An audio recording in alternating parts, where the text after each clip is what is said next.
സ്തോത്രം. യേശുവേ നന്ദി. എൻ്റെ പേര് ജോബി ഷിനു. ഞാൻ പാലക്കാട് ജില്ലയിലെ മണ്ണാർക്കാട് നിന്ന് വരുന്നു. എൻ്റെ ഹസ്ബൻഡിന് വേണ്ടിയാണ് ഞാൻ സാക്ഷ്യം പറയുന്നത്. എൻ്റെ മക്കളും ഹസ്ബൻഡിൻ്റെ പെങ്ങളുമാണ് ഇവിടെ നിൽക്കുന്നത്. എൻ്റെ ഹസ്ബൻഡ് സൗദിയിൽ ജയിലിലായിരുന്നു 5 മാസമായിട്ട്. ഞാൻ വളരെ സങ്കടത്തോടെയാണ് ഈ കൃപാസനത്തിൻ്റെ സന്നിധിയിൽ വന്നത്. എനിക്ക് എങ്ങനെ സാക്ഷ്യം പറയണമെന്നോ എനിക്കൊരു ധൈര്യം കിട്ടുന്ന ആദ്യമായിട്ടാണ് ഇത്രയും പേരുടെ മുന്നിൽ ഞാൻ സാക്ഷ്യം പറയുവാൻ നിൽക്കുന്നത്. മാർച്ച് മാസം 13-ാം തീയതിയാണ് എൻ്റെ ഹസ്ബൻഡ് സൗദിയിൽ ജയിലിലാവുന്നത്. അന്നേ ദിവസം ഞാനും മക്കളും ഹസ്ബൻഡിൻ്റെ അമ്മയും സൗദിയിൽ വെക്കേഷന് പോകാൻ എയർപോർട്ടിൽ ബോർഡിംഗ് ചെക്കിങ് കഴിഞ്ഞ് നിൽക്കുമ്പോഴാണ് സൗദിയിൽ നിന്ന് കൂട്ടുകാരൻ വിളിക്കുന്നത്, നിങ്ങൾ ഇന്ന് കയറണ്ട, ഇവിടെ കമ്പനിയിൽ ഒരു ചെക്കിങ് നടക്കുകയാണ്, ഇന്ന് വരണ്ട എന്ന് പറഞ്ഞു.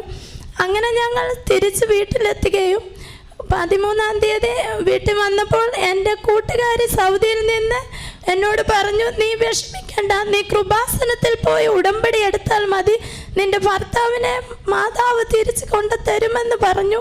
എനിക്ക് കൃപാസനം എവിടെയാണെന്നോ എന്താണെന്നോ മരിയൻ ഉടമ്പടി എന്താണെന്നോ ഒന്നും എനിക്കറിയില്ലായിരുന്നു. ഞാനിവിടെ സന്നദ്ധയിൽ വന്നു കരഞ്ഞ്. മാർച്ച് മാസം 16-ാം തീയതി തന്നെ ഞാനിവിടെ വന്നു. അന്ന് ശനിയാഴ്ചയായിരുന്നു. ഞാനും പാലക്കാട് നിന്ന് ഇവിടെ എത്തിയപ്പോഴത്തേനും ഉടമ്പടി സമയം കഴിഞ്ഞു. 4 മണി കഴിഞ്ഞിരുന്നു. അന്ന് അച്ഛനെ കണ്ടാൽ മതി എന്ന് അവൾ പറഞ്ഞു. എനിക്ക് അച്ഛൻ എൻ്റെ മുന്നിൽ വന്നു. ഞാൻ അച്ഛനെ നേരിട്ട് കണ്ടിട്ടില്ല. അച്ഛനായി ആശീർവദിച്ചു പോയി. എനിക്കൊന്നും പറയാൻ കഴിഞ്ഞില്ല. പക്ഷെ ഞാൻ വളരെ സങ്കടത്തോടെ മാതാവിൻ്റെ സന്നിധിയിൽ നെഞ്ചു പൊട്ടിക്കരഞ്ഞ് ഞാൻ തിരിച്ചു പോയി. അവിടെ ചെന്നിട്ട് എനിക്ക് തിരിച്ച് വീണ്ടും കൃപാസനത്തിൽ വരണം, മാതാവിൻ്റെ സന്നിധിയിൽ ഉടമ്പടി എടുക്കണമെന്ന് തന്നെ തീരുമാനിച്ചു. ഞാൻ മാർച്ച് മാസം 23-ാം തീയതി തന്നെ ഇവിടെ മാതാവിൻ്റെ സന്നിധിയിൽ വന്ന് ഉടമ്പടി എടുക്കാൻ എനിക്ക് മാതാവ് അവകാശം തന്നു. ഉടമ്പടി എടുത്തു. എനിക്ക് വളരെ വലിയ സന്തോഷമാണ് നിങ്ങളോട് പങ്കുവയ്ക്കുവാനുള്ളത്. എനിക്ക് ഞാനതങ്ങനെ ഉടമ്പടിയെല്ലാം പൂർണ്ണമായി നോക്കുവാൻ എനിക്ക് കഴിഞ്ഞു.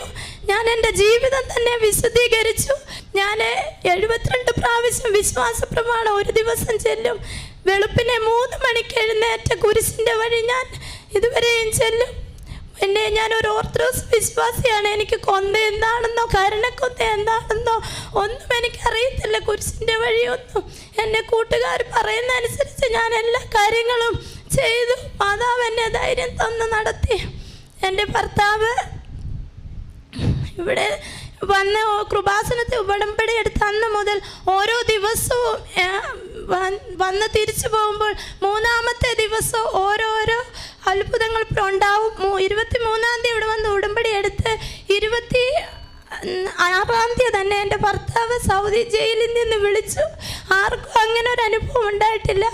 അത് പിന്നെ ഇന്ന് വരെ എല്ലാ ദിവസവും 2-3 പ്രാവശ്യം വിളിക്കും, എല്ലാ കാര്യവും ചെയ്യും. വളരെ വിഷമത്തോടെയാണ്.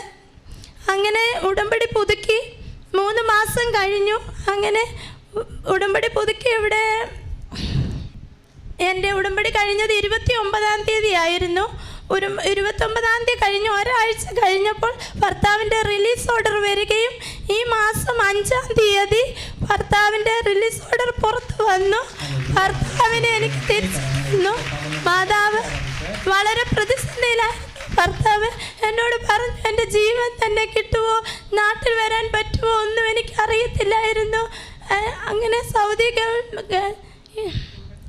എംബസി എല്ലാം ഇന്ത്യൻ എംബസി കൈവിടിഞ്ഞു. സൗദി ഗവൺമെൻറ് നന്നായി എല്ലാം അന്വേഷിച്ചു. അങ്ങനെ എൻ്റെ ഭർത്താവിനെ തിരികെ തന്നു. മാതാവ് ഞങ്ങൾക്കൊരു പുതിയ ജീവിതം തന്നു.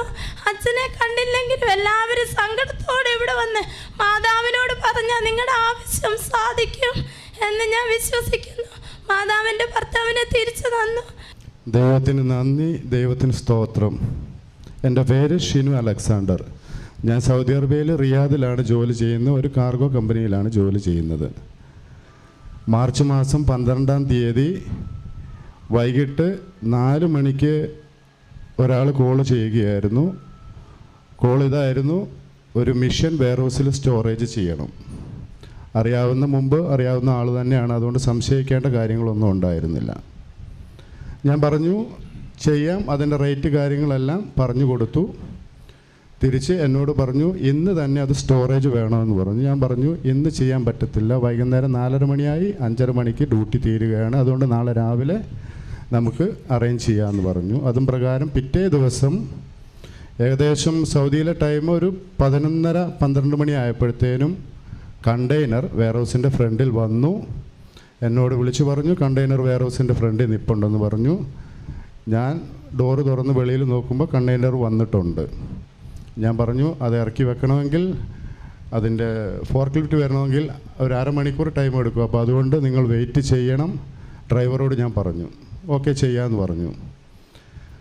ആ സമയത്ത് ഒന്നും മനസ്സിലില്ല, ഇത് ഇറക്കി വെക്കുക, ചോറുണ്ണാൻ വേണ്ടി പോകുന്നു, ഇവരെ എടുക്കാൻ വേണ്ടി എയർപോർട്ടിൽ പോകണം കുറച്ച് കഴിയുമ്പോൾ. ആ സമയത്ത് ഇവർ കോഴിക്കോട് എയർപോർട്ടിൽ ബോർഡിംഗ് പാസ് കിട്ടി ഫ്ലൈറ്റിലേക്ക് കയറാൻ വേണ്ടി 10 മിനിറ്റ് മുമ്പാണ് ഈ സംഭവം നടക്കുന്നത്. എന്തായാലും ദൈവത്തിൻ്റെ ഒരു അനുഗ്രഹം ആദ്യം നടന്നത്, എൻ്റെ കൂട്ടുകാരൻ ജെംസ് ഇവരെ വിളിച്ചു പറഞ്ഞു കയറരുത് എയർപോർട്ടിൽ നിന്ന്, ഇവിടെ ഇറങ്ങാൻ പറ്റത്തില്ല എന്ന് പറഞ്ഞു. കാരണം അവിടെ ഇറങ്ങിക്കഴിഞ്ഞിട്ടുണ്ടെങ്കിൽ ഇറങ്ങാൻ കഴിയും, പക്ഷെ തിരിച്ചു കയറി പോരാൻ പറ്റത്തില്ല അവർക്ക്. ഉടനടി എയർപോർട്ടിലെ കസ്റ്റംസുമായിട്ട് ജെംസ് സംസാരിക്കുകയും അവരുമായിട്ട് കാര്യങ്ങൾ ഡിസ്കസ് ചെയ്തു. യാത്ര മുടക്കി ഇവർ തിരിച്ച് വീട്ടിലോട്ട് പോയി. എന്താണ് സംഭവിച്ചത് എന്നുള്ളത് ഇവർക്കും അറിയത്തില്ലായിരുന്നു. തിരിച്ച് അവിടെ നിൽക്കുന്ന സമയത്ത് കണ്ടെയ്നർ ഓപ്പൺ ചെയ്യുകയും സൗദി പോലീസ് എന്നെ കയറി പിടിക്കുകയുമായിരുന്നു. ഈ പിടിക്കുന്ന സമയത്തും എനിക്കറിയത്തില്ല ഇത് പോലീസാണ് വന്നിരിക്കുന്നത്, CIDs ആയിരുന്നു വന്നിരുന്നത്. ഇത് വന്ന് പിടിക്കുന്നത് ആരാണോ എന്താണോ ഒന്നും എനിക്കറിയത്തില്ല. അവിടെ നിന്നു എന്നോട് നിൽക്കാൻ പറഞ്ഞു, കാലും കൈയും ലോക്ക് ചെയ്തു ഫസ്റ്റ് തന്നെ. സൗദി അറേബ്യയിൽ 16 വർഷമായി ഞാൻ സൗദി അറേബ്യയിൽ ജോലി ചെയ്യാൻ തുടങ്ങിയിട്ട് ഇന്നേ വരെ എൻ്റെ പേരിൽ ഒരു പെറ്റി കേസോ ഒരു കേസും ഇന്ത്യയിലും ഇല്ല, സൗദി അറേബ്യയിലും ഇല്ല. അങ്ങനെ എനിക്ക് ഫസ്റ്റായിട്ട് എൻ്റെ കയ്യിൽ ലോക്ക് അണിഞ്ഞു സൗദി അറേബ്യയിൽ വെച്ച്. എന്താണെന്ന് എനിക്ക് മനസ്സിലായില്ല. വന്നിരിക്കുന്ന കണ്ടെയ്നറിൽ ആണോ വെയർഹൗസിലാണോ എന്താണ് സംഭവം എന്നറിയില്ല. എന്നോട് പറഞ്ഞു സൗദി പോലീസാണെന്ന് പറഞ്ഞ് ID കാണിച്ചു. നമ്മൾ മിണ്ടാതിരുന്നു. അത് കഴിഞ്ഞ് കുറച്ച് കഴിഞ്ഞപ്പോഴാണ് മനസ്സിലാവുന്നത് കണ്ടെയ്നർ കൊണ്ടുവന്ന ഡ്രൈവർ അതിലേ നടക്കുന്നുണ്ട്. അപ്പം ഞാൻ കണ്ടെയ്നർ ഡ്രൈവറോട് ഞാൻ ചോദിച്ചു എന്താണ് പ്രശ്നം. എന്നെ അവിടെ ഇരുത്തിയിരിക്കുന്ന വെയർഹൗസിൽ വേറെയും ജോലിക്കാരുണ്ട്, അവരെ എല്ലാവരെയും അവരുടെ സിസ്റ്റപ്രകാരം അവർ റൂമിലിട്ട് നിർത്തി, എന്നെയും അവിടെ ഇരുത്തി. അവിടെ നിന്നു ഞാൻ ഡ്രൈവറോട് ചോദിച്ചു എന്താണ് സംഭവിച്ചത്. അപ്പോൾ എന്നോട് പറഞ്ഞു നിന്നെ വിളിച്ച ആളെ നിനക്കറിയാമോ എന്ന് ചോദിച്ചു. ഞാൻ പറഞ്ഞു അറിയാം. അയാൾ സത്യം പറഞ്ഞില്ല എന്നുണ്ടെങ്കിൽ നിൻ്റെ തല പോകുമെന്ന് പറഞ്ഞു. അപ്പോഴും ഞാൻ അങ്ങനെ കാര്യമായിട്ടൊന്നും മനസ്സിലാക്കില്ല. അപ്പോൾ എനിക്ക് മനസ്സിലായി വന്നിരിക്കുന്ന കണ്ടെയ്നറിലാണ് എന്തോ സംതിങ് റോങ് ആയിട്ട് വന്നിരിക്കുന്നത്, വെയർഹൗസിനകത്തല്ല. അവിടെ ഇരുന്നു അവരുടെ അന്വേഷണമൊക്കെ, വെയർഹൗസിലെ ചെക്കിങ് കാര്യങ്ങളെല്ലാം അവർ പൂർത്തിയാക്കി.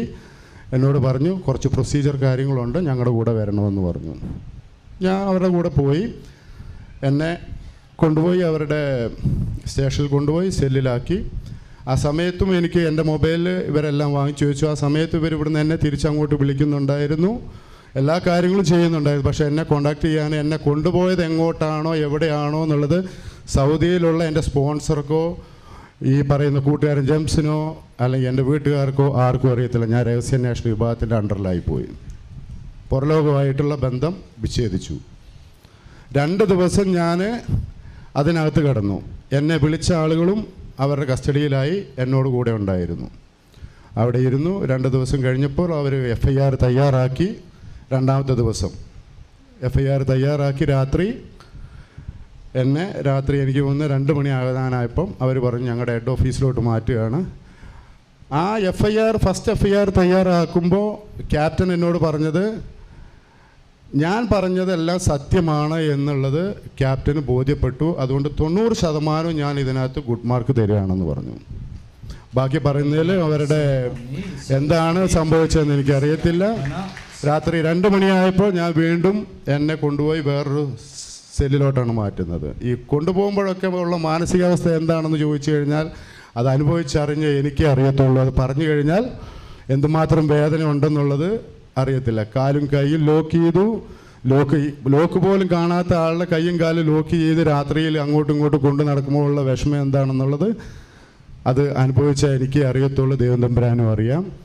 അതുപോലെ തന്നെ ഈ കാര്യങ്ങളൊന്നും ഞാൻ എൻ്റെ കുടുംബവുമായിട്ടോ മറ്റുള്ള ആളുകളുമായിട്ടോ ഒന്നും ഇന്നേ വരെ ഞാൻ ഷെയർ ചെയ്തിട്ടില്ല. ഇങ്ങനെ ഒരു വേദിയിൽ വെച്ച് ഇത് പറയാൻ തന്ന അവസരത്തിന് ദൈവത്തിന് നന്ദി പറയുന്നു.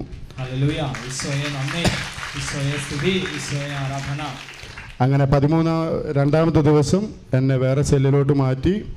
സെല്ലിൽ വെച്ച് അവിടെ പിന്നെ എൻ്റെ സ്പോൺസർക്ക് അറിയാൻ കഴിഞ്ഞു ഞാൻ ഇന്ന സ്റ്റേഷനിൽ നിൽപ്പുണ്ട് എന്നുള്ളത്. 2 ദിവസം കഴിഞ്ഞപ്പോൾ എൻ്റെ സ്പോൺസറും പപ്പാടെ അനിയൻ്റെ മോനും കൂടെ എന്നെ കാണാൻ വന്നു. എനിക്കൊരു ജോഡി ഡ്രസ്സും കൊണ്ടുവന്ന് തന്നു.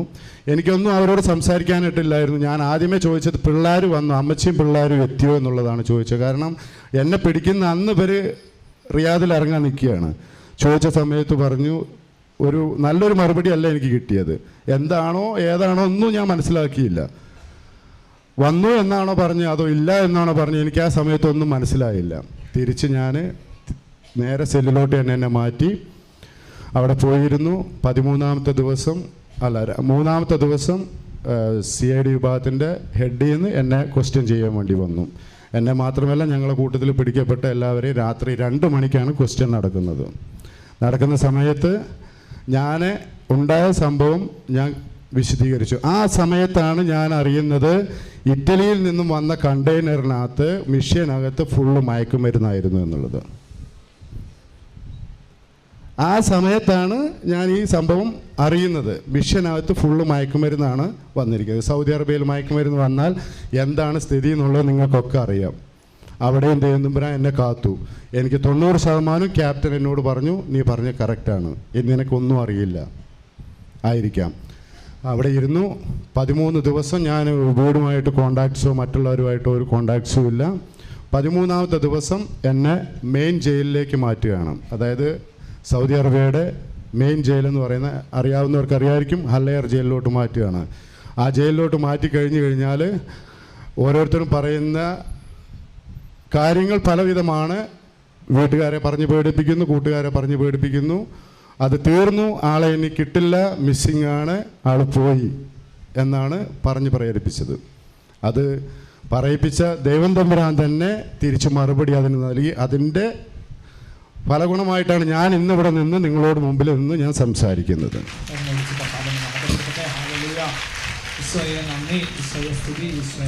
13-ാമത്തെ ദിവസം ഞാൻ എൻ്റെ വീട്ടിലോട്ട് ഞാൻ വിളിച്ചു. അന്ന് എൻ്റെ വൈഫും പെങ്ങളും ഇവിടെ വന്നു പ്രാർത്ഥിച്ച് തിരിച്ചു മടങ്ങിപ്പോയതിൻ്റെ 3-ാമത്തെ ദിവസം ഞാൻ പറഞ്ഞു, അന്ന് വൈഫ് എന്നോട് പറഞ്ഞു, അന്ന് പറഞ്ഞില്ല എന്നോട് ഇങ്ങനെ കൃപാസനത്തിൽ പോയിട്ടുണ്ട് എന്നുള്ളത്. അന്ന് ഞാൻ എൻ്റെ കൂട്ടുകാരൻ ജെംസിനെ വിളിക്കുന്ന സമയത്ത്, ജെംസ് ഇവിടെ വന്നിട്ടുണ്ട്, ഞങ്ങൾക്ക് എല്ലാവർക്കും ഇവിടെ പങ്കെടുക്കാൻ പറ്റി. ഇതിനകത്ത് എൻ്റെ കേസിൻ്റെ കാര്യങ്ങളെല്ലാം ഒരുവിധം ഭംഗിയായിട്ട് നോക്കി നടത്തിയ എൻ്റെ കൂട്ടുകാരൻ ജെംസ് ആയിരുന്നു.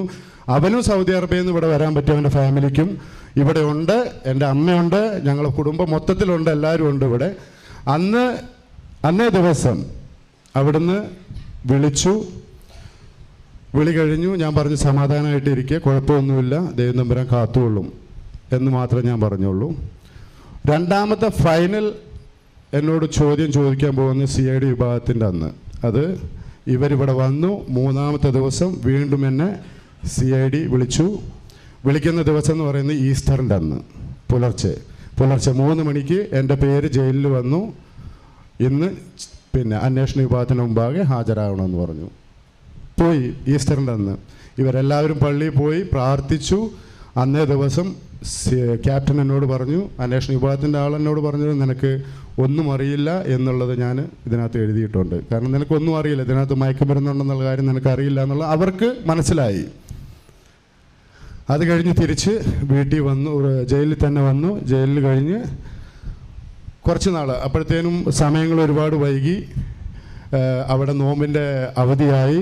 ജയിലിൽ തന്നെ ഇരുന്നു. ഇന്ന് വരും നാളെ വരും എന്താണെന്നുള്ള ഒരു പ്രതീക്ഷയില്ല. കാരണം ഇവരിങ്ങനെ ചോദിച്ചാൽ നമുക്ക് ഭയങ്കര പേടിയായിരുന്നു, ഇതെന്തായിരിക്കും ആവാൻ പോകുന്നത്. സ്ഥലം സൗദി അറേബ്യയാണ്. അങ്ങനെ ഇരുന്നു. പിന്നീട് വന്നൊരു ന്യൂസ് എന്ന് പറയുന്നത്, അന്ന് എൻ്റെ വൈഫ് പറഞ്ഞത്, ഞാൻ കൃപാസനത്തിൽ പോകുന്നുണ്ട്, 3-ാം നാളാണ് ഞാൻ കൃപാസനത്തിൽ പോയ 3-ാം നാളാണ് ഷിനിച്ചായൻ ആദ്യം എന്നെ വിളിച്ചത്. ഓക്കെ, അന്ന് ഞാൻ മൈൻഡ് ചെയ്തില്ല. അത്രയും ഞാൻ ആദ്യമായിട്ട് പറഞ്ഞതല്ലേ. രണ്ടാമത്തതും വന്ന് വിളിച്ചപ്പോൾ പറഞ്ഞത്, ഞാൻ 3 കൃപാസനത്തിൽ പോയി 3-ാം നാൾ ഷിനിച്ചായന് ഇതേപോലെ CID വിളിച്ചു. അന്ന് ഈസ്റ്ററാണ്. അത് കഴിഞ്ഞു തിരിച്ച് ജയിലിലിരിക്കുന്ന സമയത്ത് 3-ാമത്തെ വൈഫിൻ്റെ വരവിലാണ് അവിടെ എനിക്ക് ഗുഡ് സർട്ടിഫിക്കറ്റ് കിട്ടുന്നത്. ജെംസ് വിളിച്ച് പറയുന്നത്, എൻ്റെ പേരിൽ നിലവിൽ ഒരു കേസും അവിടെ കാണാനില്ല, അവർക്ക് ഇല്ല എന്നുള്ളത്. 4-ാമത്തെ പ്രാവശ്യം അതേപോലെ വെയിറ്റ് ചെയ്തു. ഓരോ കാര്യത്തിലും എൻ്റെ കുടുംബം ഇവിടെ വന്ന് പ്രാർത്ഥിച്ചു പോകുമ്പോൾ 3-ാം നാൾ എനിക്ക് അവിടെ എന്തെങ്കിലും ഒരു ഉത്തരം അവിടെ നല്ലൊരു തന്നിരുന്നു.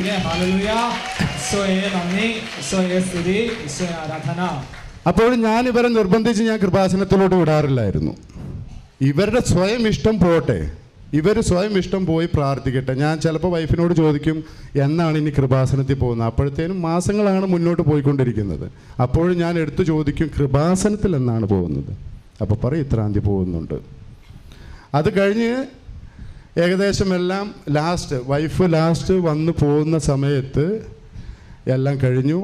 ഇപ്പോൾ പെരുന്നാളിൻ്റെ അവധിയായി, അത് കഴിഞ്ഞാൽ വിടും. ഉടമ്പടി പുതുക്കാൻ വേണ്ടി വന്നല്ലേ, ഉടമ്പടി പുതുക്കാൻ വേണ്ടി ഇവിടെ വന്നു, പുതുക്കി വീട്ടിലെത്തി.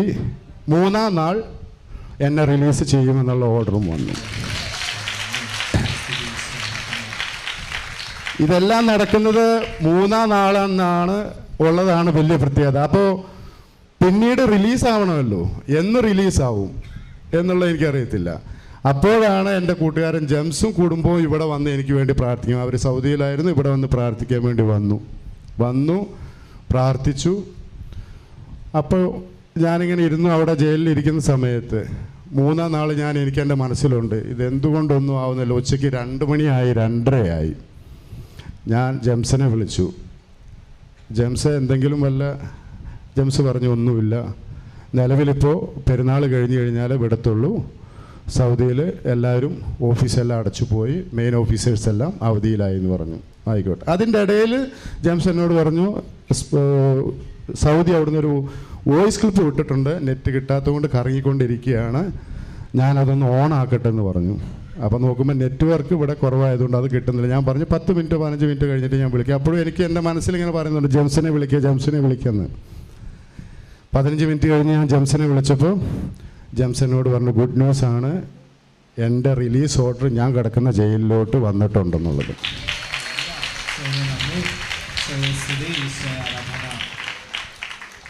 അപ്പോഴത്തേനും 5 മാസം നാളത്തേന് തികയാണ്.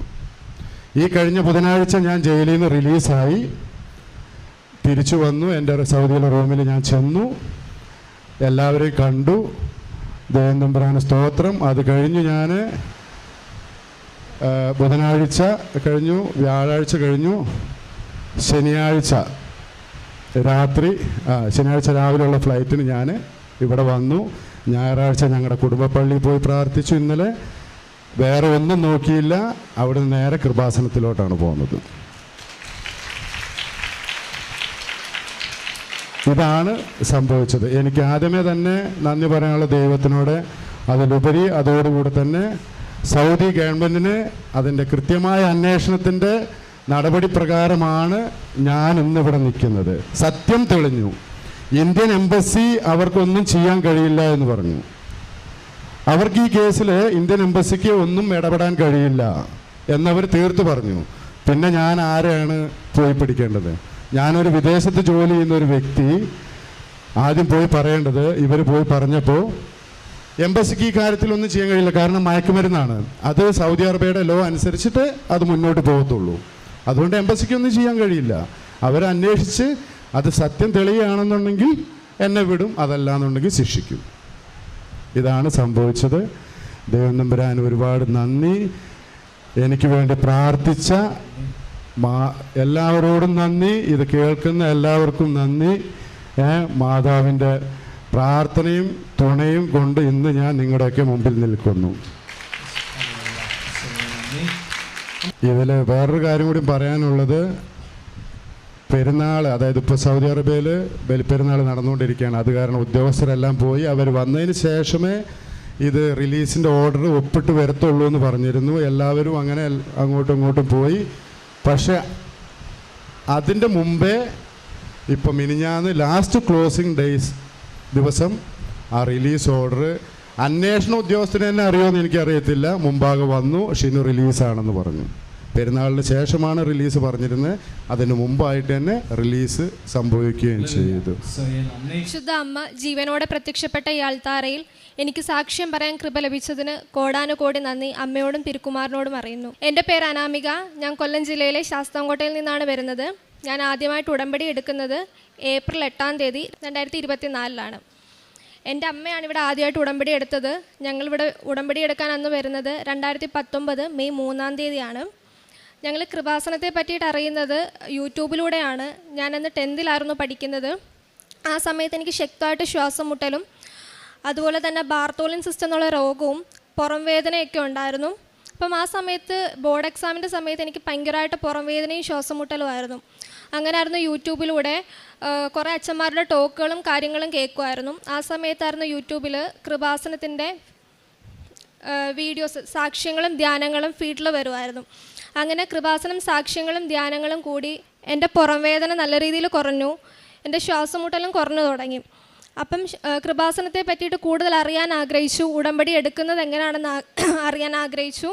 അതിനു മുന്നേ പത്രങ്ങളും കാര്യങ്ങളും കിട്ടുമായിരുന്നു, വായിക്കുമായിരുന്നു. എന്നിട്ട് വായിച്ചിട്ട് മാറ്റി വെക്കും. എന്നാൽ ഉടമ്പടി എന്താണെന്നോ കൃപാസനം എവിടെയാണെന്നോ ഒന്നും കൂടുതൽ അറിയാൻ ആഗ്രഹിച്ചിരുന്നില്ല. അപ്പം എനിക്ക് ഈ ശ്വാസം മുട്ടലും പുറംവേദനയും കൂടിയ സമയത്താണ് ഇവിടെ വന്ന് അമ്മ ഉടമ്പടി എടുക്കുന്നത്. ആ സമയത്ത് ഉടമ്പടി എടുത്ത് പിന്നീട് എനിക്ക് പുറംവേദന ഉണ്ടായിട്ടില്ല. ആ സമയത്ത് എനിക്ക് ബാർത്തോളിൻ സിസ്റ്റം എന്നുള്ളൊരു രോഗം ഉണ്ടായിരുന്നു. നമ്മുടെ വജൈനൽ ഏരിയയിൽ ബാർത്തോളിൻ ഗ്ലാൻഡിന് ഇൻഫെക്ഷനായിട്ട് സിസ്റ്റ് ഫോം ചെയ്യും. ഭയങ്കര വേദനയാണ്. വന്നു കഴിഞ്ഞൊരു 3-4 ദിവസം നമുക്ക് ഇരിക്കാനോ നടക്കാനോ ഒന്ന് കിടക്കാൻ പോലും പറ്റാത്തത്ര വേദനയാണ്.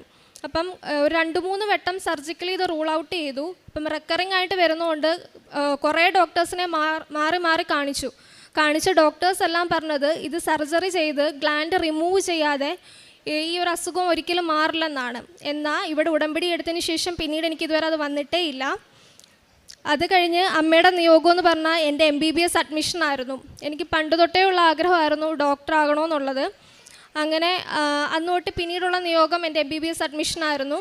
ഞാൻ +2 കഴിഞ്ഞു. നീറ്റ് ക്രാഷിന് ജോയിൻ ചെയ്തു. ആ സമയത്ത് കോവിഡ് ടൈം ആയിരുന്നു. സാധാരണ 1.5 മാസമൊക്കെയുള്ള ക്രാഷ് ഏകദേശം 6 മാസത്തോളം ഉണ്ടായിരുന്നു. അത് കഴിഞ്ഞു ഞാൻ എക്സാം എഴുതി, പക്ഷെ എനിക്ക് കിട്ടിയില്ല. ആ ടൈമിൽ തന്നെ ഞാൻ ജസ്റ്റ് കീമിന് അപ്ലൈ ചെയ്തിട്ടുണ്ടായിരുന്നു. എഞ്ചിനീയറിങ്ങിന് എക്സാം എഴുതിയിട്ടുണ്ടായിരുന്നു. മെറിറ്റിൽ ഗവൺമെൻറ് കോളേജ് കിട്ടാനുള്ള സ്കോർ ഉണ്ടായിരുന്നു. അതുപോലെ തന്നെ LBSനും ഗവൺമെൻറ് കോളേജ് കിട്ടാനുള്ള സ്കോർ എനിക്കുണ്ടായിരുന്നു നഴ്സിങ്ങിന് വേണ്ടിയിട്ട്. അതിൻ്റെ അലോട്ട്മെൻറ്റും വന്നതാണ്. ലാസ്റ്റ് എനിക്ക് താല്പര്യമില്ലാതെ 1 വർഷം കളയാൻ എനിക്ക് റിപ്പീറ്റിന് താല്പര്യമില്ലായിരുന്നു. അങ്ങനെ ഞാൻ നഴ്സിങ്ങിന് പോകാമെന്ന് പറഞ്ഞു. അലോട്ട്മെൻറ്റും വന്നു. പൈസ അടയ്ക്കുന്നതിൻ്റെ തലേന്ന് ഞാൻ എൻ്റെ തീരുമാനം മാറ്റി. ഞാൻ എൻട്രൻസ് റിപ്പീറ്റ് ചെയ്യാൻ തീരുമാനിച്ചു. പിറ്റേ ദിവസം തന്നെ ഞാൻ പോയി എൻട്രൻസിന് റിപ്പീറ്റിന് ജോയിൻ ചെയ്തു. ആ ടൈം കോവിഡ് ടൈം ആയതുകൊണ്ട് ഓൺലൈനായിട്ടായിരുന്നു ഞാൻ എൻട്രൻസിന് റിപ്പീറ്റ് ചെയ്തത്. അങ്ങനെ എക്സാമിൻ്റെ ടൈമായി. ഇവിടെ അച്ഛനെ വന്ന് കണ്ടു. അന്ന് അച്ഛൻ എന്തെങ്കിലും മെസ്സേജ് തരണേന്നായിരുന്നു ഞാൻ പ്രാർത്ഥിച്ചിരുന്നത്. ആദ്യം അച്ഛനൊന്നും പറഞ്ഞില്ല. ഞാൻ തിരിച്ചു പോയി. അച്ഛൻ പുറകിൽ നിന്ന് വിളിച്ചിട്ട് പറഞ്ഞു, വന്ന് സാക്ഷ്യം പറയണം, അൾത്താരയിൽ സാക്ഷ്യം പറയണം, മാതാവിനോട് പ്രാർത്ഥിച്ചിട്ട് പൊയ്ക്കോളാൻ പറഞ്ഞു. പക്ഷേ എനിക്ക് എൻട്രൻസ് കിട്ടിയില്ല. ആ വർഷം ഞാൻ വേറെ ഒന്നിനും അപ്ലൈ ചെയ്തിട്ടില്ല. എനിക്ക് എന്ത് ചെയ്യണമെന്ന് അറിയില്ല. ആകെയുള്ളൊരു ഓപ്ഷൻ ഡിഗ്രി മാത്രമായിരുന്നു. ഡിഗ്രി കോവിഡ് ടൈം ആയതുകൊണ്ട് നമുക്ക് രജിസ്ട്രേഷൻ സ്റ്റാർട്ട് ചെയ്തതായിരുന്നു. അങ്ങനെ ഞാൻ ഡിഗ്രിക്ക് അപ്ലൈ ചെയ്തു. പിറ്റേ ദിവസം തന്നെ അലോട്ട്മെൻറ്റ് വന്നു. BSc ഫിസിക്സിന് ഞാൻ ജോയിൻ ചെയ്തു. അപ്പം ഞാൻ ആ ടൈമിൽ MBBS അഡ്മിഷന് വേണ്ടിയിട്ട് സെപ്റ്റംബർ 12 എന്നുള്ളൊരു ഡേറ്റ് ആയിരുന്നു പ്രാർത്ഥിച്ചിരുന്നത്. ആ സെപ്റ്റംബർ 12 ഞാൻ ഡിഗ്രി BSc ഫിസിക്സിന് വേണ്ടിയിട്ട് അഡ്മിഷൻ എടുത്ത ദിവസം. അപ്പം ഞാൻ വിചാരിച്ചു ചിലപ്പോൾ മാതാവിൻ്റെ നിയോഗം എന്നാൽ ഇതായിരിക്കും. എന്നാലും ഞാൻ നീറ്റിന് എല്ലാ അലോട്ട്മെൻറ്റിനും കൊടുത്തിരുന്നു. അങ്ങനെ പിന്നീട് കിട്ടിയില്ല. പിന്നെ പുറത്ത് പോയി PG ചെയ്യാം, ഇപ്പം ഡിഗ്രി കണ്ടിന്യൂ ചെയ്യാമെന്നുള്ളൊരു പ്ലാനിൽ ഞാൻ മുന്നോട്ട് പോയി. അങ്ങനെ ഡിഗ്രി സെക്കൻഡ് ഇയർ ഒക്കെ ആയപ്പോഴായിരുന്നു ഞാൻ ജർമ്മനിയിൽ നേഴ്സിംഗ് ഹൗസ് ബിൽഡിങ്ങിനെ പറ്റിയിട്ട് കൂടുതൽ അറിയുന്നത്. അങ്ങനെ ഞാൻ ഡിഗ്രി എന്തായാലും പഠിക്കാം, കൂടെ ജർമ്മൻ ലാംഗ്വേജും പഠിക്കാമെന്നുള്ള തീരുമാനം എടുത്തു. അങ്ങനെ ഡിഗ്രി ഒരു സെക്കൻഡ് ഇയർ കഴിഞ്ഞ് തേർഡ് ഇയറിലോട്ട് കയറാറായപ്പോഴത്തേക്കും ഞാൻ ഓൺലൈനായിട്ട് ജർമ്മൻ ലാംഗ്വേജ് പഠിക്കാൻ തുടങ്ങി. എൻ്റെ ഓൺലൈനായിട്ടായിരുന്നു പഠിച്ചിരുന്നത്, കൂടെ ഡിഗ്രി കണ്ടിന്യൂ ചെയ്യുന്നുണ്ടായിരുന്നു തേർഡ് ഇയർ. വളരെ പെട്ടെന്ന് തന്നെ ജർമ്മൻ ലാംഗ്വേജ് എല്ലാം പഠിച്ചെടുത്തു. എല്ലാവർക്കും അറിയാം വളരെ പാടുള്ളൊരു ലാംഗ്വേജാണ്. എന്നാൽ പോലും മാതാവിൻ്റെ കൃപയാൽ പെട്ടെന്ന് പഠിച്ചു, പെട്ടെന്ന് തന്നെ എക്സാം എഴുതി. മാതാവിൻ്റെ കൃപയാൽ ഫസ്റ്റ് ചാൻസിൽ തന്നെ എനിക്ക് മൊഡ്യൂൾസൊക്കെ ക്ലിയർ ചെയ്യാൻ പറ്റി. എക്സാമിന് പോകുമ്പോഴും എല്ലാം മാതാവിൻ്റെ ഓരോരോ അടയാളങ്ങൾ കിട്ടിക്കൊണ്ടിരുന്നു. ക്ലാസ്സിൽ എക്സാമിന് വരുന്ന ഇൻവിജിലേറ്റേഴ്സിൻ്റെ ഡ്രസ്സ്, നമുക്ക് കൂടുതൽ ഇൻവിജിലേറ്റേഴ്സ് കാണും, ബ്ലൂ, ഗ്രീൻ കളർ. എനിക്ക് സ്പീക്കിങ്ങിന് കിട്ടിയ പാർട്ട്ണറിൻ്റെ ഡ്രസ്സിൻ്റെ കളർ ആഷ് കളർ. അതുപോലെ തന്നെ ഞാൻ നമ്മുടെ നേർച്ച വസ്തുക്കളെല്ലാം ഉപയോഗിച്ചിട്ടായിരുന്നു ഞാൻ എക്സാമിന് കയറിയിരുന്നത്. സ്പീക്കിങ്ങിന് മുന്നേ തൈലം നാവിൽ പുരട്ടുകയും അതുപോലെ തന്നെ ഞാൻ എക്സാം എഴുതേണ്ട സെൻറ്ററിൻ്റെ വെളിയിലും ഞാൻ ഇരിക്കുന്ന സ്ഥലത്തും എല്ലാം നമ്മുടെ പരിശുദ്ധ ഉപ്പ് വിതറിയിട്ടുമാണ് ഞാൻ എക്സാം എല്ലാം അറ്റൻഡ് ചെയ്തത്. അത് കഴിഞ്ഞ് പിന്നെ എൻ്റെ പ്രോസസ്സിങ്ങിന് കുറച്ച് ഡിലേ വന്നു. എന്നിരുന്നാലും ഞാൻ വിശ്വാസത്തോടെ പ്രാർത്ഥിച്ചു. അപ്പം ഞാൻ മാതാവിനോട് ഇങ്ങനെ പ്രാർത്ഥിച്ചു, എല്ലാ കാര്യങ്ങളും പെട്ടെന്ന് നടത്തി തന്നാൽ ചിലപ്പം എനിക്ക് മാതാവിനോടുള്ള ബന്ധം കുറച്ച് അകന്നു പോകും, അതുകൊണ്ടായിരിക്കും മാതാവ് എനിക്ക് ഡിലേ തരുന്നതെന്ന് ആലോചിച്ചു. ചില കാര്യങ്ങൾ മാതാവ് എനിക്ക് പെട്ടെന്ന് നടത്തി തരും, ചിലത് പതുക്കെ ആയിരുന്നു. അത് മാതാവിനോട് നമ്മൾ കൂടുതൽ അടുക്കാൻ വേണ്ടിയിട്ടാണെന്ന് എനിക്ക് മനസ്സിലായി. അങ്ങനെ എനിക്ക് VFS ഡേറ്റ് കിട്ടി. അവിടെ ചെന്നപ്പോഴും ഞാൻ ഇതേ കണക്ക് എനിക്ക് വിസ അടിച്ച് കിട്ടും, സക്സസ് ആയിട്ട് കിട്ടുന്നതിനൊരു അടയാളം മാതാവിനോട് ചോദിച്ചു. അവിടെ ചെന്നപ്പം ഇതെനിക്ക് ഡ്രസ്സിൻ്റെ കളർ, എനിക്ക് കിട്ടുന്ന ഓഫീസർ, ഡോക്യുമെൻറ്റ്സ് സബ്മിറ്റ് ചെയ്യുന്ന ഓഫീസർ ഇതിലേതെങ്കിലും മാതാവായിട്ട് റിലേറ്റ് ചെയ്യുന്ന ഒരു കളറായിരിക്കണം ഇടുന്നതെന്ന് ഞാൻ ആഗ്രഹിച്ചു. പക്ഷേ അവിടെ ചെന്നപ്പം അവിടുത്തെ ഓഫീസേഴ്സിനെല്ലാം യൂണിഫോം ആയിരുന്നു. പിങ്ക് കളർ ഷർട്ടും ബ്ലാക്ക് കളർ പാൻസും ആയിരുന്നു എല്ലാവർക്കും. ഞാൻ എൻ്റെ ഡോക്യുമെൻറ്റ്സ് എല്ലാം സബ്മിറ്റ് ചെയ്തു. ഞാൻ അവിടെ നിന്ന് എണീക്കുന്നതിന് കുറച്ച് മുന്നേ ഞാൻ ആ ഓഫീസർ ഇങ്ങനെ ജസ്റ്റ് കൈ പൊക്കി എൻ്റെ നേരെ കാണിക്കുക, ഇങ്ങനെ പൊക്കി. അപ്പം ഞാൻ കാണുന്നത് ആ സാറിൻ്റെ കയ്യിൽ സിൽവർ ഗ്രേ കളർ സ്ട്രാപ്പുള്ള വാച്ചും അതിൻ്റെ ഡയൽ ഗ്രീൻ കളർ, അതിനകത്ത് ഏകദേശം 1 മണി സമയമാണ് കാണിക്കുന്നത്. ഈ 1 മണി സമയത്ത് ഞാൻ കഴിഞ്ഞ 2 ദിവസം മുന്നേ എൻ്റെ വിസ അടിച്ച പാസ്പോർട്ട് റിസീവ് ചെയ്തു. അന്ന് അച്ഛൻ പറഞ്ഞ് സാക്ഷ്യം പറയണമെന്നുള്ളത് നടക്കാൻ വേണ്ടിയിട്ട് എനിക്ക് 4 വർഷം കാത്തിരിക്കേണ്ടി വന്നു. അന്ന് അച്ഛൻ പറഞ്ഞത് ഞാൻ ഇപ്പോഴും വിശ്വസിച്ച് പ്രാർത്ഥിച്ചു. അങ്ങനെയാണ് ഞാൻ ഉടമ്പടി എടുത്ത്, അന്ന് എനിക്ക് ഉടമ്പടി എടുക്കാൻ പറ്റില്ലായിരുന്നു. പിന്നീട് ഞാനിപ്പോൾ ഉടമ്പടി എടുത്തു. അന്ന് അച്ഛൻ പറഞ്ഞ വാക്ക് നടക്കാൻ വേണ്ടിയിട്ട് എനിക്ക് 4 വർഷം കാത്തിരിക്കേണ്ടി വന്നു, അൾത്താരയിൽ സാക്ഷ്യം പറയണമെന്നുള്ളത്. എനിക്ക് വിസ ഡിസ്പാച്ചായി, പാസ്പോർട്ട് ഡിസ്പാച്ചായി എന്നുള്ള മെസ്സേജ് കിട്ടുന്നത് ഞാൻ കാരുണ്യപ്രവർത്തി ചെയ്തുകൊണ്ടിരിക്കുന്ന സമയത്താണ്. എനിക്ക് എന്നും പ്രാർത്ഥിക്കുന്ന സമയത്ത്, ഞാനും അമ്മയും ഒരുമിച്ചാണ് പ്രാർത്ഥിക്കാറ്, ആ ടൈമിലെല്ലാം മെഴുകുതിരിയിൽ പൂക്കൾ, മെഴുകിൻ്റെ രൂപത്തിൽ മാതാവ് ഇങ്ങനെ അടർന്നു വീണ്, അങ്ങനെ ഒരുപാട് അനുഭവങ്ങൾ ഉണ്ടായിട്ടുണ്ട്. ഒരു ദിവസം ഞാൻ കാരുണ്യപ്രവർത്തി ചെയ്തുകൊണ്ടിരിക്കുമ്പം റോഡിൽ ഒരപ്പം ഇങ്ങനെ ഭിക്ഷ യാചിക്കുമായിരുന്നു. അപ്പം എന്നോട് ചോദിക്കുന്നില്ല, അവിടെ നിൽക്കുന്ന ആളോടൊക്കെ ചോദിച്ചു. അപ്പം എനിക്കാണെങ്കിൽ ബസ്സിന് പോകേണ്ടതുകൊണ്ട് ഞാനിങ്ങനെ വേഗത്തിൽ നടന്നു പോകുമായിരുന്നു. അപ്പം ഞാൻ ആൾക്ക് കൊണ്ട് പൈസ കൊടുത്തിട്ട് തിരിച്ച് ബസ് സ്റ്റോപ്പിൽ വന്ന് എൻ്റെ ബാഗ് തുറക്കുക, ഞാൻ ബസ്സിന് വേണ്ട പൈസ എടുക്കാൻ വേണ്ടി ബാഗ് തുറന്നപ്പം എനിക്ക് മുല്ലപ്പൂവാണ് കിട്ടുന്നത്. അതെനിക്ക് ഭയങ്കര അത്ഭുതമാണ്. കണക്ക് തന്നെ ഇടയ്ക്ക് സുഗന്ധാഭിഷേകം, ഒരുപാട് അനുഗ്രഹങ്ങൾ കിട്ടാറുണ്ട്.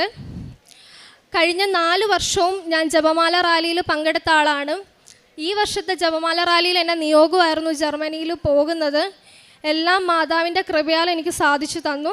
എനിക്ക് 18 വർഷമായിട്ടുണ്ടായിരുന്ന ശ്വാസമുട്ട് മാതാവ് അകറ്റി തന്നു. അതുപോലെ എൻ്റെ പ്രേക്ഷിത പ്രവർത്തനം എന്ന് പറയുന്നത്, എനിക്കും അമ്മയ്ക്കും കൂടെ 5 കെട്ട് പത്രം കിട്ടും. ഞങ്ങൾ ഓരോ വീടുകൾ തോറും bus stand, auto stand, hospital എല്ലായിടവും കൊണ്ട് കൊടുക്കും. ഇപ്പം വീടുകൾ കൊണ്ട് കൊടുക്കുമ്പം ഇപ്പം ഈ ഒരു വട്ടം ഒരു ഏരിയയിലാണ് പോകുന്നതെങ്കിൽ പിന്നെ അങ്ങോട്ട് പോകില്ല, അറിയാത്തവർ സ്ഥലത്തോട്ടായിരിക്കും ഞങ്ങൾ പോകുന്നത്. പിന്നെ മറ്റുള്ളവരോട് മാതാവിനെ പറ്റിയിട്ട് പറയും. ഡെയിലി വാട്സാപ്പിലും സ്റ്റാറ്റസ് ഷെയർ ചെയ്യും, ഡെയിലി ബ്രെഡും ഉടമ്പടി ധ്യാനവും. ഒരുപാട് പേര് കളിയാക്കിയിട്ടുണ്ട്, എന്നാലും വീണ്ടും വീണ്ടും ഇട്ടുകൊണ്ടിരിക്കും, മറ്റുള്ളവരെ അറിയിച്ചുകൊണ്ടിരിക്കും. കാരുണ്യപ്രവർത്തി ചെയ്യുന്നത്, ഞാൻ പാലിയേറ്റീവിലെ ഹോം കെയർ വോളണ്ടിയറായിട്ട് പോകും. ആഴ്ച 1-2 ദിവസം പോവും. ഒരു ദിവസം പോകുമ്പോൾ തന്നെ നമ്മളൊരു 5-6 രോഗികളെ കാണും. പിന്നെ ബ്ലഡ് അറേഞ്ച് ചെയ്ത് കൊടുക്കും, ബ്ലഡിന് ആവശ്യമായിട്ട് വിളിക്കുന്നവരെയൊക്കെ അറേഞ്ച് ചെയ്ത് കൊടുക്കും. കോളേജ് ടൈമിൽ തുടങ്ങിയതാണ് ഇതെല്ലാം. ഇപ്പോഴും മാതാവിന് വേണ്ടിയിട്ടും എല്ലാം ഇതൊക്കെ ചെയ്യുന്നുണ്ട്. അനാഥാലയം സന്ദർശിക്കും. പൈസ ചോദിച്ചു വരുന്നവർക്ക് ഇതെല്ലാം ആവശ്യത്തിനനുസരിച്ച് പറ്റുന്ന രീതിയിൽ അവരെ ഹെൽപ്പ് ചെയ്യും. ഇത്രയും അനുഗ്രഹങ്ങൾ തന്ന അമ്മ മാതാവിനും തിരുക്കുമാരനും കോടാനുകോടി നന്ദി. ഉടമ്പടി എടുത്തതിന് ശേഷം എനിക്ക് ഒരുപാട് മാറ്റങ്ങൾ സംഭവിച്ചിട്ടുണ്ട്. ഞാൻ കൂടുതൽ ബൈബിൾ വായിക്കാൻ തുടങ്ങി, കൂടുതൽ പ്രാർത്ഥിക്കാൻ തുടങ്ങി, മാതാവിനോട് കൂടുതൽ അടുത്തു. ഒരുപാട് മാറ്റങ്ങൾ എൻ്റെ ജീവിതത്തിൽ സംഭവിച്ചിട്ടുണ്ട്. ഒരുപാട് കാരുണ്യപ്രവർത്തികൾ കൂടുതൽ ചെയ്തിട്ടുണ്ട്. മുമ്പും ചെയ്യുമായിരുന്നു. ഉടമ്പടി എടുത്തതിന് ശേഷം ഒരുപാട് കാര്യങ്ങൾ ചെയ്യാൻ പറ്റി. പിന്നെ ഞാൻ ഈ ഡിസംബർ 9 ജർമ്മനിയിലോട്ട് പോകുന്നത്. അമ്മ മാതാവിനും തിരുക്കുമാരനും കോടാനുകോടി. പുറപ്പാട് 34:10. ഇതാ ഞാൻ ഒരു ഉടമ്പടി ചെയ്യുന്നു, ലോകത്തിലൊരിടത്തും ഒരു ജനതയുടെ ഇടയിലും നടന്നിട്ടില്ലാത്ത തരം അത്ഭുതങ്ങൾ നിൻ്റെ ജനത്തിന് മുൻപിൽ ഞാൻ പ്രവർത്തിക്കും. നിൻ്റെ ചുറ്റുമുള്ള ജനതകൾ കർത്താവിൻ്റെ പ്രവൃത്തി കാണും. അനാമിക എന്ന ഈ മകൾ തൻ്റെ ഉടമ്പടി ജീവിതത്തിൽ ലഭിച്ച ദൈവാനുഗ്രഹങ്ങളെ വലിയ സന്തോഷത്തോടും സ്നേഹത്തോടും അമ്മ മാതാവിൻ്റെ തിരുനടയിൽ സാക്ഷ്യപ്പെടുത്തുകയാണ്. ബർത്തോളിൻ സിസ്റ്റ് വന്ന മകൾ ഏറെ ക്ലേശമനുഭവിച്ച നാളുകളിൽ അമ്മയുടെ തിരുനടയിൽ നിയോഗം സമർപ്പിച്ച് പ്രാർത്ഥിക്കുകയും നൃത്തവസ്തുക്കളുടെ ഉപയോഗത്തിലൂടെ പൂർണ്ണമായ രോഗസൗഖ്യം മകൾക്ക് ലഭിച്ചതിനെയാണ് ആദ്യം മകൾ സാക്ഷ്യപ്പെടുത്തിയത്. ഓരോ നൃത്തവസ്തുവും ദൈവികമായ ഔഷധ വസ്തുക്കളായി നമുക്ക് മാറുന്നു. അത് വിശ്വസിച്ച് ഉപയോഗിക്കുന്നവർക്ക് അനുഗ്രഹത്തിന് കാരണമാകുന്നുവെന്ന് മകൾ സാക്ഷ്യപ്പെടുത്തുകയാണ്. പിന്നീട് മകളുടെ ജർമ്മൻ ഭാഷാ പഠനവും അതോടൊപ്പം വിദേശത്തേക്ക് പോകുവാനുള്ള പ്രോസസ്സും അമ്മ മാതാവ് ക്രമീകരിച്ചതിനെയാണ് മകൾ സാക്ഷ്യപ്പെടുത്തിയത്. ഓരോ പരീക്ഷയും മകൾ പങ്കെടുത്തുകൊണ്ടിരുന്നപ്പോൾ മകൾ പറയുന്നുണ്ട്, തൻ്റെ ആത്മീയ ജീവിതത്തിൻ്റെ ഉയർച്ച താഴ്ചകൾക്കനുസരിച്ച് തൻ്റെ പഠന മേഖലയിലും വിജയപരാജയങ്ങളിലൂടെ മകളിങ്ങനെ കടന്നു പോയിരുന്നു. പക്ഷേ എപ്പോഴും മകൾക്കുള്ള വലിയ പ്രത്യാശ അത് ജോസഫ് അച്ഛൻ്റെ കൈവപ്പ് ശുശ്രൂഷയിൽ അച്ഛൻ മകൾക്ക് കൊടുത്ത ഒരു വാക്കാണ്, നീ അമ്മയുടെ അൾത്താരയിൽ സാക്ഷ്യം പറയണമെന്ന്. അതൊരു പോസിറ്റീവ് വചനമാണത്. സാക്ഷ്യം പറയുക എന്ന അച്ഛൻ മകളോട് പറയുമ്പോൾ മകൾക്കറിയാം താൻ ഏതൊരു പരിശ്രമത്തിലാണോ വ്യാപരിച്ചിരിക്കുന്നത് ആ പരിശ്രമം ഫലമണിയിക്കുന്ന ദൈവിക പ്രവർത്തനം തൻ്റെ ജീവിതത്തിൽ താൻ കാണുമെന്ന്. മകളിന്ന് 2 തവണ ആവർത്തിച്ച് സൂചിപ്പിച്ചു. 4 വർഷത്തിന് ശേഷമാണ് അച്ഛൻ അന്ന് പറഞ്ഞ ആ സാക്ഷ്യം ഈ അൾത്താരയിൽ ഞാനിവിടെ പറയുന്നതെന്ന്. ആദ്യം അമ്മയുടെ ഉടമ്പടിയിലാണ് മകൾ ഉടമ്പടി ജീവിതം തുടങ്ങുന്നത്. മകൾ സ്വയം ഉടമ്പടി എടുത്ത് 4 തവണ പുതുക്കിയിട്ടുണ്ട്. ഉടമ്പടി ജീവിക്കുന്നവർക്ക് ഉള്ള പ്രത്യേകമായ ഒരു സന്ദേശം മകളുടെ വാക്കുകളിലുണ്ട്. നമ്മൾ ഒരുപക്ഷെ ഉടമ്പടി എടുക്കുന്നത് വളരെ വേഗം കാര്യം നടക്കണമെന്ന ആഗ്രഹത്തോടു കൂടിയായിരിക്കാം. അല്പകാര്യങ്ങൾ നടക്കാതിരുന്നാൽ, വലിയ നിയോഗങ്ങൾക്ക് അല്പം താമസമുണ്ടായാൽ ദൈവം അത് ഉപേക്ഷിച്ചു എന്നതിനെക്കുറിച്ചല്ല, അങ്ങനെയല്ല കരുതേണ്ടത്. മറിച്ച് നമുക്ക് എത്രത്തോളം ചില കാലങ്ങൾ ഫലമില്ലാതായാലും ദൈവത്തോടുള്ള വിശ്വസ്തതയ്ക്ക് വ്യത്യാസം വരുന്നുണ്ടോ എന്നൊരു പരിശോധന അവിടെ നടക്കുന്നുണ്ട്. ചില കാലങ്ങൾ ഫലമില്ലാതായാലും ദൈവത്തോടുള്ള വിശ്വസ്തതയ്ക്ക് നമുക്ക് വ്യത്യാസം വരുന്നുണ്ടോ? നമ്മൾ സാധാരണ മനുഷ്യരാണെങ്കിൽ ഒരു കാര്യം അല്പകാലം പരിശ്രമിച്ച് നേടാനാവുന്നില്ലെങ്കിൽ അത് ഉപേക്ഷിച്ച് പോവുക, അത് വിശ്വാസമില്ലാത്തവരായി തീരുക, നമ്മൾ തന്നെ തിരികെ കുറ്റം പറയുന്നവരായി മാറിക്കൊണ്ടിരിക്കും. എന്നാൽ ഉടമ്പടി നിങ്ങളുടെ ആത്മാവിനെ സ്വാധീനിക്കുകയും ജീവിതത്തെ ക്രമപ്പെടുത്തുകയും ചെയ്യുന്ന ജീവിതത്തിൻ്റെ അളവുകോലായി മാറിയിട്ടുണ്ടെങ്കിൽ നമുക്ക് എന്ത് കിട്ടിയില്ല എന്നതിനെക്കുറിച്ചല്ല, എൻ്റെ ദൈവത്തോടൊപ്പം എൻ്റെ ഈശോയോടൊപ്പം സന്തോഷത്തോടെ പുതിയൊരു ജീവിതം നയിക്കുവാൻ ഉടമ്പടിക്ക് മുമ്പുള്ള ജീവിതത്തിൽ നിന്നും ഉടമ്പടിക്ക് ശേഷം ഗുണകരമായ മനുഷ്യന് നന്മയുള്ള ദൈവത്തിന് സന്തോഷമുള്ള ഒരു ജീവിതം നയിക്കുവാൻ എന്നെ സഹായിച്ചു എന്നതിനെ പ്രതി നമ്മൾ ഉടമ്പടി ജീവിതം മുന്നോട്ട് നയിച്ചുകൊണ്ടിരിക്കും. എൻ്റെ കർത്താവ് വാഗ്ദാനങ്ങളിൽ വിശ്വസ്തനായതുകൊണ്ട് അവൻ ഫലമണിയിക്കുവാൻ തിരഞ്ഞെടുത്തിരിക്കുന്ന സമയത്ത് എൻ്റെ ജീവിത വിഷയത്തിന്മേൽ തീരുമാനം നൽകുമെന്ന പ്രത്യാശയോടുകൂടി ഉടമ്പടി ഉഴപ്പാതെ ഉടമ്പടി ജീവിതം ദൈവസ്നേഹത്തോടു കൂടി നയിക്കുവാൻ നമ്മൾ ശ്രദ്ധിച്ചുകൊണ്ടിരിക്കും. അതിൻ്റെ സാക്ഷ്യമാണ് ഈ മകൾ ഈ അൾത്താരയിൽ പറയുന്നത്. ഞാൻ ഈ 4 വർഷം കഴിഞ്ഞ് ഈ അൾത്താരയിൽ എൻ്റെ ജീവിതത്തെ സാക്ഷ്യപ്പെടുത്തുമ്പോൾ അമ്മയോടൊപ്പം ഞാൻ ഉടമ്പടിയിൽ ജീവിതം മുന്നോട്ട് നയിച്ചു. ഓരോ തവണയും സമയം ഇങ്ങനെ മാറിപ്പോകുമ്പോഴും എനിക്കറിയാം എൻ്റെ സമയം എത്തിയിട്ടില്ല, എൻ്റെ സമയമെത്തുമ്പോൾ അല്പം പോലും വൈകാതെ എൻ്റെ അമ്മ മാതാവും തിരുക്കുമാരനും എൻ്റെ ജീവിതത്തെ മുന്നോട്ട് നയിക്കും. ഇത് പറയുന്നത് ഒരു അക്രൈസ്തവ മകളാണ്. ഒരു അക്രൈസ്തവ മകളാണ് തൻ്റെ ഉടമ്പടി ജീവിതത്തിൽ 4 വർഷം തുടർച്ചയായി നിന്നുകൊണ്ട് ദൈവസ്നേഹത്തോടു കൂടി ലോകത്തോട് വിളിച്ചു പറയുന്നത്, ഞാൻ എൻ്റെ അമ്മ മാതാവിലും എൻ്റെ ഈശോയിലും ഉറച്ചു വിശ്വസിച്ചു. അമ്മ മാതാവും ഈശോയും എൻ്റെ ജീവിത വിഷയം ഏറ്റെടുത്ത് സഹായിച്ചുവെന്ന്. മകൾ ഇൻ്റർവ്യൂവിന് പോകുമ്പോൾ ഒരു കാര്യം മാത്രം മനസ്സിലിങ്ങനെ ആഗ്രഹിക്കുന്നുണ്ട്, അമ്മയുടെ എന്തെങ്കിലും ഒരു തെളിവ് എനിക്കവിടെ അമ്മ കൂടെയുണ്ട്, അമ്മ സഹായിക്കുമെന്നതിന് എനിക്ക് തരുമോ? അതൊരു നിഷ്കളങ്കമായ മകളുടെ സ്വാതന്ത്ര്യത്തിനുള്ളൊരാഗ്രഹമാണ്. അവൾ ചെന്ന് നോക്കുന്നത് നമ്മളെല്ലാവരും അന്വേഷിക്കുന്നത് പോലെ നീല ഉടുപ്പുണ്ടോ, സിൽവർ ഗ്രേ നിറം ഭിത്തിക്ക് വല്ലതും ഉണ്ടോ, എന്തെങ്കിലും ഒരു കാര്യം വലുതായി അവിടെ കാണുന്നുണ്ടോ എന്ന് സ്വാഭാവികമായും അവൾ നോക്കിയിട്ടുണ്ട്. അതൊന്നും കണ്ടില്ല. അമ്മയുടേതായ ഒരു നിറവും കാണാതിരിക്കുമ്പോൾ അവൾ പറയുന്നുണ്ട്, ഞാൻ കാണുന്ന ഏറ്റവും ചെറിയ കാര്യത്തിൽ പോലും എനിക്കെൻ്റെ അമ്മ മാതാവിൻ്റെ സാന്നിധ്യം കണ്ടെത്താൻ പറ്റി. അതാണ് അവൾ പറയുന്നത്. ആ ഇൻവിജിലേറ്റർ കയ്യൊന്നുയർത്തിയപ്പോൾ കയ്യിൽ കിടക്കുന്ന വാച്ച് കണ്ടു, അതിൻ്റെ സ്ട്രാഫ് അത് സിൽവർ ഗ്രേ ആയിരുന്നു. ആ സിൽവർ ഗ്രേയിൽ എൻ്റെ അമ്മ മാതാവിൻ്റെ സാന്നിധ്യം തിരിച്ചറിയുവാനും ആ ഇൻ്റർവ്യൂ എനിക്ക് അനുഗ്രഹമാകുവാനും ഡിസംബർ 9 ജർമ്മനിയിലേക്ക് പോകുവാൻ പറ്റുന്ന വിധത്തിൽ എല്ലാ കാര്യങ്ങളും അമ്മ മാതാവ് ചുരുങ്ങിയ ദിവസങ്ങൾക്കുള്ളിൽ എനിക്ക് ക്രമീകരിച്ച് തന്നുവെന്ന. പ്രിയമുള്ളവരെ, ഉടമ്പടി എപ്പോഴും അനുഗ്രഹിക്കപ്പെടുമെന്നത് ഉറപ്പാണ്. ഉടമ്പടിയിൽ വയ്ക്കുന്ന നിയോഗങ്ങൾക്കൊപ്പം അമ്മ മാതാവ് സഞ്ചരിക്കുമെന്നതും ഉറപ്പാണ്. മകളുടെ എന്തുകൊണ്ട് 4 വർഷം എത്തി എന്നതിനും മകൾ പറയുന്ന 1-2 കാരണമുണ്ട്. ആദ്യം അവൾ MBBS വേണ്ടിയാണ് ആഗ്രഹിച്ചത്. അതിൻ്റെ പുറകെ അല്പകാലം പോയി, അത് ഇടയ്ക്ക് ഉപേക്ഷിച്ചിരിക്കുന്നുണ്ട്. നഴ്സിങ്ങിന് വേണ്ടി മകൾ മുന്നോട്ട് പോയി, അത് പൂർണ്ണമാകുന്നില്ല എന്ന് മകൾ തിരിച്ചറിയുന്നുണ്ട്. അതുകൊണ്ടാണ് വീണ്ടും ഭാഷ പഠിച്ച് ജർമ്മനിയിലേക്ക് എത്തുന്ന വിധത്തിൽ കാര്യങ്ങൾ ക്രമീകരിക്കുന്നത്. സമയം പാഴാവുകയല്ല, സമയം കൂടുതൽ ഫലവത്താക്കിക്കൊണ്ട് ജീവിതത്തെ കൂടുതൽ ആത്മീയമായി ഉറപ്പിച്ചുകൊണ്ട് ദൈവത്തിന് നേടുവാൻ പറ്റുന്ന വിധത്തിൽ ഒരു ആത്മാവിനെ അവളുടെ ഉള്ളിൽ നിക്ഷേപിച്ചുകൊണ്ടാണ് അമ്മ മാതാവ് ഈ സാക്ഷ്യം പറയുവാനായി ഈ അൾത്താരയിലേക്ക് മകളെ കൂട്ടിക്കൊണ്ടുവരുന്നത്. അതുകൊണ്ട് 1, 2, 3 തവണ ഉടമ്പടി പുതുക്കി ഒരു നിയോഗം സാധിച്ചില്ലെങ്കിൽ സങ്കടപ്പെടരുത്. നിങ്ങൾ അമ്മയുടെ കരങ്ങളിലേക്ക് നിയോഗം കൊടുത്തിട്ടുണ്ടോ?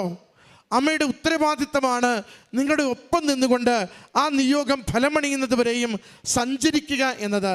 നമ്മൾ ഒന്ന് മാത്രം എപ്പോഴും ഓർക്കണം, കാപ്പട്യമുള്ളതും കൗശലമുള്ളതും അമ്മയുടെ കരങ്ങളിൽ ഏൽപ്പിക്കരുത്. തെളിമയുള്ളതും വിശുദ്ധിയുള്ളതും മാത്രം അമ്മയുടെ കരങ്ങളിലേക്ക് വെച്ചു കൊടുക്കുക. 2, കുറ്റം പറയാതെയും സംശയമില്ലാതെയും ഉടമ്പടി ജീവിക്കുവാൻ നിരന്തരം ശ്രദ്ധ വയ്ക്കുക. എപ്പോൾ നിങ്ങളുടെ മനസ്സുകൾ ശാന്തമാകുമോ അപ്പോൾ ദൈവം പ്രവർത്തിച്ചു തുടങ്ങുന്നത് അനുഭവിക്കുവാനാവും. നമ്മൾ ഉടമ്പടി പ്രകാരം നടക്കുന്നില്ലെങ്കിൽ നമ്മൾ പരിശോധിക്കുന്നുണ്ടത്, എൻ്റെ ആത്മാവ് ചഞ്ചലപ്പെട്ടുകൊണ്ടിരിക്കുകയാണോ, തെറ്റിപ്പോയോ, ഇവിടെയാണോ വരേണ്ടിയിരുന്നത്, വേറെ എവിടെയെങ്കിലും പോകണമായിരുന്നോ, കാര്യം നടക്കത്തില്ലേ? ഇങ്ങനെയുള്ള സംശയങ്ങൾ വരുമ്പോൾ ഒന്നുകൂടി നമ്മളെ തന്നെ തിരുത്തേണ്ടതുണ്ട്. ഉടമ്പടിയിലേക്ക് മടങ്ങി വരണം. ദൈവശരണത്തോടെ ജീവിക്കുവാൻ ശ്രദ്ധിക്കണം. സംശയത്തിൻ്റെതല്ല, അനുഗ്രഹിക്കുന്ന ദൈവത്തിൻ്റെ കരം പിടിച്ചുകൊണ്ട്, അനുഗ്രഹിക്കുവാൻ നമ്മളെ ചേർത്ത് പിടിക്കുന്ന അമ്മയുടെ കരം പിടിച്ചുകൊണ്ട് ജീവിതത്തെ മുന്നോട്ട് നയിക്കുക. അനുഗ്രഹം സുനിശ്ചിതമാണ്. അതിൻ്റെ സാക്ഷ്യമാണ് ഈ മകൾ ഈ അൾത്താരയിൽ പങ്കുവച്ചത്. മകൾക്ക് ലഭിച്ച എല്ലാ അനുഗ്രഹങ്ങൾക്കും ആത്മീയ ബോധ്യങ്ങൾക്കും നന്ദി പറഞ്ഞുകൊണ്ട് കരങ്ങളടിച്ച് ഈ സാക്ഷ്യം നമുക്ക് സമർപ്പിക്കാം.